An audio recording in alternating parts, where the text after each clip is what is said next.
Je m'appelle Aline Vernier et je suis ingénieure de recherche en instrumentation à l'École polytechnique.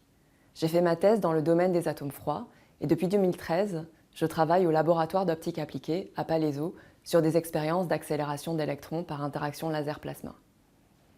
L'idée fondamentale de l'accélération d'électrons relativistes par laser date de la fin des années 70, avec la perspective de compacifier et d'alléger les dispositifs expérimentaux.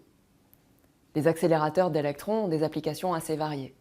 Certaines sont à la pointe de la recherche pour l'exploration de questions de physique fondamentale, d'autres peuvent avoir un impact sociétal direct, comme la radiothérapie, le contrôle non destructif ou l'irradiation de semi-conducteurs pour le spatial.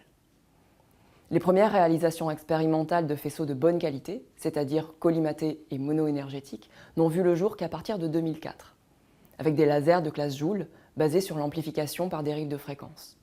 Ces expériences étaient très difficiles, avec un laser poussé à la limite de ses performances.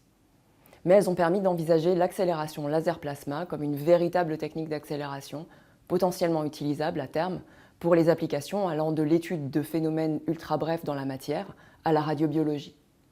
Il restait pourtant encore un long chemin à parcourir pour fiabiliser les faisceaux. Actuellement, un enjeu majeur du domaine est de pouvoir rivaliser avec les accélérateurs d'électrons conventionnels en termes de fiabilité, de largeur spectrale et d'émittance, de qualité de faisceau en quelque sorte. S'il est aujourd'hui relativement facile de générer des faisceaux, les caractéristiques sont souvent volatiles. On n'a pas encore la maîtrise suffisante pour garantir des performances à un usager comme cela se fait sur un accélérateur conventionnel. Il y a une dizaine d'années, les manips d'accélération d'électrons par interaction laser-plasma n'étaient réalisées qu'avec des lasers qui tiraient au Hertz. C'est très limitant pour les applications, en particulier pour pouvoir faire des statistiques.